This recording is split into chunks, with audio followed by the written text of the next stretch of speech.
Welcome to the deep dive. Now, if you know one thing about Larry Nassar, it's probably just the horrific scale of his crimes. But today, we're doing a different kind of Yeah, analysis. we're looking past the individual predator. Exactly. We're trying to dissect the system, the organizations that protected him.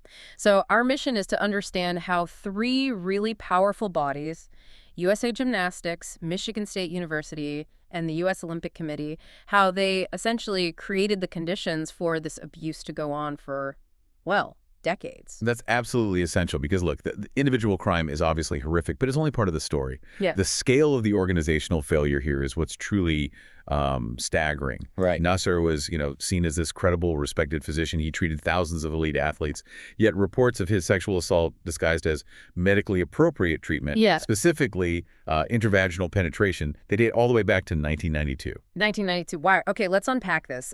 Maybe start with USA Gymnastics and specifically the environment they created, the Carolina Ranch. Ah, the ranch, yes. This was the U.S. national team's training center, but our sources. Well, they describe it less like an elite facility and more like a kind of pressure cooker. Designed for total control, isolation. Oh, absolutely. It was a toxic environment and deliberately remote, deep in the Sam Houston National Forest. Right, that location wasn't an accident. No, it was strategic. No cell phone service, really poor living conditions. I mean, bunk beds reportedly crawling with bugs, dirty showers, athletes often subjected to food restriction. This wasn't about optimal training. It was about maximizing obedience, control. And crucially, that isolation, it extended to their families, didn't it? Parents were often denied even basic rights, like just seeing their own children at these camps. It cut off that natural support structure. Completely. And it fostered this concept of athlete Darwinism. What exactly does that mean? It's this cold idea that, if one athlete couldn't handle the psychological stress, the physical demands, the abuse, well, there's always another one waiting to take her spot. So keep quiet, endure. And that culture, that fear, that deference to authority, how did that directly enable someone like Nassar? Well, it paved the way. Yeah. Gymnasts were understandably terrified to say anything that might jeopardize their careers, their Olympic dreams. They were basically trained to be seen, not heard. Mm-hmm. And even the conditions of the assaults reinforce this. I mean, Nassar was treating them in dorm rooms, no proper medical setup, often no chaperone, clearly unprofessional. But nobody within USAC leadership seemed to, well, intervene. It sounds like that culture just completely stifled any reporting attempts early on, but eventually reports did surface, right, in 2015. Yes, exactly. That's when gymnast Maggie Nichols and also Ali Raisman reported Nassar's bizarre treatments to Rhonda Fain. She was the USAC senior vice president at the time. Okay, so it gets reported up the chain. Fain tells the CEO, Steve Penny. And this is where the institutional response really starts to, well, break down, or maybe cover up. It certainly looks that way. When Gina Nichols, Maggie's mother, pressed Penny for action, he actually told her directly, and this is quoted, "We need to keep this quiet. It's very sensitive. We don't want this to get out." Wow. He used his authority and, the implied threat of messing with Maggie's Olympic chances to basically secure their silence and delay any real action. Delay action? How long? What was the time frame? 41 days. That detail is just stunning. 41 days between knowing about the abuse and contacting the FBI. Yes. And their immediate response wasn't calling the police or child protective services, which you'd think would be automatic. No, they hired an internal workplace harassment investigator first. Why? What was the thinking there? Preserve the reputation. Based on the documented actions, yeah, it looks like organizational self-preservation was the priority. Their internal investigator, conveniently perhaps, failed to find reasonable suspicion that sexual abuse had occurred. Which they then used as a shield. Exactly. And during that 41-day delay, while USAG was prioritizing its image, other girls were being sexually assaulted by Nassar. The delay had real, devastating consequences. And what happened to the leadership involved in that delay? Penny and Fain. Well, the consequences eventually came.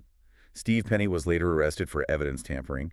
He allegedly ordered the deletion of documents about Nassar's removal from the ranch. Trying to cover his tracks? Seems like it. And Rhonda Fain, she was fired for inaction. The sources point out that under Indiana law, where USAG was based, she was a mandatory reporter. She was legally required to contact authorities immediately when she learned about alleged child abuse. She didn't. Okay, so that's USAG. Let's shift focus now to Michigan State University, MSU. Nassar wasn't just with the national team. He had roles at MSU too, right? Since 97. That's right. Team physicians, assistant professor. He was deeply embedded in the university structure. And MSU's failure was, well, it was spectacular in its own way. Yeah. Even when formal protocols were used against him, the system failed. You mean the Title IX complaint in 2014? Exactly. Amanda Tomashow filed a formal complaint.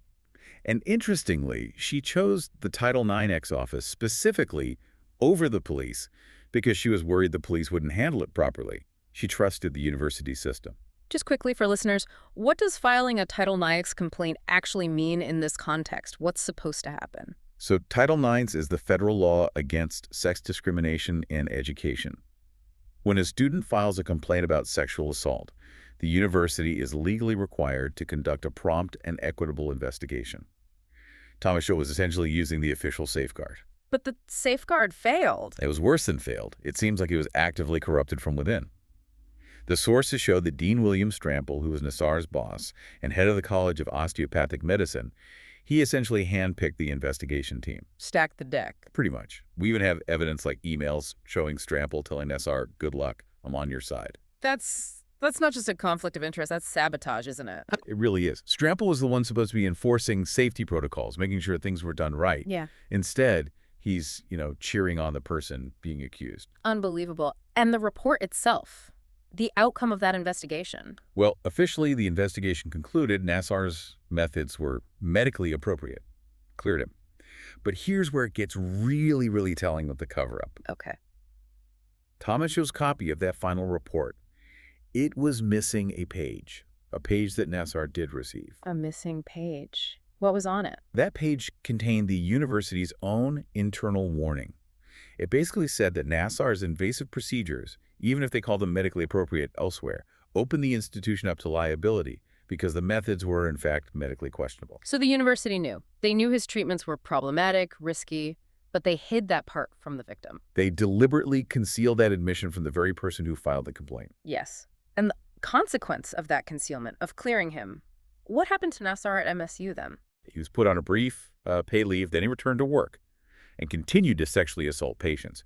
At least 20 more known victims after that sham investigation cleared him before he was finally fired in 2016. Just awful. What about accountability for the MSU leaders? Simon, Strample. It came, eventually. Lou Anna Simon, the former MSU president, was charged with lying to police about when she actually knew about that 2014 complaint. And Dean Strample, the one cheering Nassar on, he was sentenced to jail time, neglect of duty, misconduct, specifically for not enforcing basic safety rules, like having a chaperone present during sensitive exams. And the financial cost to the university must have been huge, too. Oh, immense. MSU reached a $500 million settlement with Nassar's survivors. That is the largest settlement involving an American university for sexual assault claims. It dwarfs other cases. It's a massive financial admission of their responsibility. So if we zoom out, we've got USAG, we've got MSU, but the failure wasn't just contained there, right? It went higher up to the U.S. Olympic Committee, the USOC. Absolutely. This wasn't just a gymnastics problem or just an MSU problem. It points to a systemic failure within the whole national governing body, the NGB system itself, which the USOC oversees. Right, because the NGBs, they govern the individual sports, gymnastics, swimming, diving, whatever. But the USOC is kind of the umbrella organization providing funding, oversight. Theoretically, the buck stops with them. Theoretically, yes. But when they got the notice about Nassar, they dropped the ball badly.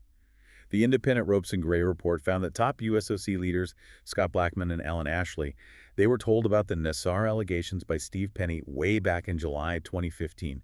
They knew. July 2015. So well before the Rio Olympics in 2016. What did they do? The reaction wasn't, immediate action to protect athletes. It was more like panic about the timing. The sources show their main worry was avoiding sending shockwaves through the community right before the Olympics. So medals and optics over athlete safety. Again. It looks that way. They prioritized the games, the revenue, the international prestige. Ashley was eventually fired over this, and Blackman resigned, citing medical reasons. And you mentioned this pattern across other NGBs. It wasn't just gymnastics. No, chillingly consistent. Look at USA Swimming. An investigative report found they covered up hundreds of cases over decades. At least 590 alleged victims since 1997. And the culture described there, very similar. coach-centric, protecting the powerful figures over the athletes. And USA Diving, too. Similar story. Lawsuits alleged a culture that tolerated sexual harassment abuse from coaches. The common thread here, across multiple sports under the USOC umbrella, is that knowledge of abuse seems to have been present. But organizational self-interest protecting the brand, avoiding lawsuits, ensuring medals kept coming repeatedly won out over the immediate safety of young athletes. It's a devastating pattern. So after all this came out, what changed? Were there actual reforms? Yes, thankfully. The sheer scale and horror of the Nassar scandal did lead to some major legislative wins. Attempts, at least, to close those systemic loopholes. Okay, like what? Well, the big one is the Protecting Young Victims from Sexual Abuse and Safe Sport Authorization Act of 2018. Right, the Safe Sport Act. That created the U.S. Center for Safe Sport. Exactly. An independent body designed to handle all abuse allegations across the entire Olympic and Paralympic community. Why is that independence so critical? Why not let the NGBs handle it? Because that's precisely the conflict of interest we saw fail so badly at USAG and MSU. NGBs policing themselves just didn't work. It allowed for cover-ups, for prioritizing the organization. Safe Sport takes it out of their hands. And the act also changed reporting rules, didn't it? Thinking back to that 41-day delay. Huge changes there.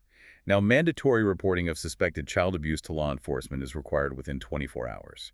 No more running internal investigations first while athletes remain in danger. That directly addresses what Penny and Fain did, or rather, didn't do. That's a massive shift. What about statutes of limitations? That often comes up in abuse cases. Also addressed. The act extended the civil statute of limitations for child victims. Now it's 10 years from the date the victim reasonably discovers the violation or injury. Reasonably discovers. Why is that wording so important? Because it acknowledges the reality of trauma. It can take years, sometimes decades, for survivors to fully process what happened, to understand it was abuse, especially when the perpetrator was a trusted figure like a doctor or coach. This change gives them a chance for justice when they're ready, instead of being timed out by some arbitrary deadline set years before they could even comprehend the harm. Okay, so Safe Sport, mandatory reporting, longer statutes. What other key policy fixes came out of this, according to the sources? Documentation seems like a big one. Definitely. We saw how records were allegedly destroyed or how things weren't written down, allowing for denial. So a key recommendation is requiring mandatory reporters to document all complaints in writing. No more she said, she said. Exactly. Creates a paper trail. And that documentation should ideally flow immediately to an independent body like Safe Sport, not just sit in an internal file. What about who needs to report? You mentioned physicians earlier, like Nassar himself, being seen as confidential. Right, and that was a dangerous loophole. The standard now needs to be clear. Team physicians are mandatory reporters. They have this incredibly close, trusted relationship, yes, but that trust needs to be channeled towards safety, not silence. Makes sense. And the last big piece seems to be about the athletes themselves, giving them a voice structurally. Absolutely critical. We saw at USAG how athletes felt powerless, terrified to speak up. So how do you counteract that? You mandate athlete representation in governance. Like having athletes on the boards, on committees? Yes, exactly. Models like the Pac-12's SALT program ensure athletes actually have a seat at the decision-making table. Their concerns can get to the executive level directly, bypassing coaches or supervisors who might, have their own reasons to keep things quiet. So if we pull this all together, the core finding seems pretty stark, doesn't it? Organizational self-interest, protecting the brand, the medals, the money, it directly allowed a predator to operate for decades. The whole system was kind of set up to prioritize winning over protecting kids. That's the unavoidable conclusion. And, despite all the new laws, the mandatory training, Safe Sport, the sources suggest one major vulnerability is still there: the culture. The culture of fear hasn't completely gone away. It seems not entirely. Athletes might still fear brutal workouts or losing their spot if they complain. Coaches might fear career-ending accusations, maybe making them hesitant to report things too. It's a complex. So if policy changes are only part of the solution, what's the hardest part? What's the single most difficult element of that culture that really has to change fundamentally to protect the next generation? Look, based on the evidence, the hardest but most necessary change is this: organizations, from the top down, have to genuinely, demonstrably prioritize athlete safety and well-being above everything else, above winning, above medals, above the money those medals bring in. In all situations. In all situations. Yeah. That willingness to potentially risk a championship, to make a hard call that protects a child even if it costs them glory. Yeah. That is the true measure of whether the culture has actually shifted. That's the real challenge ahead.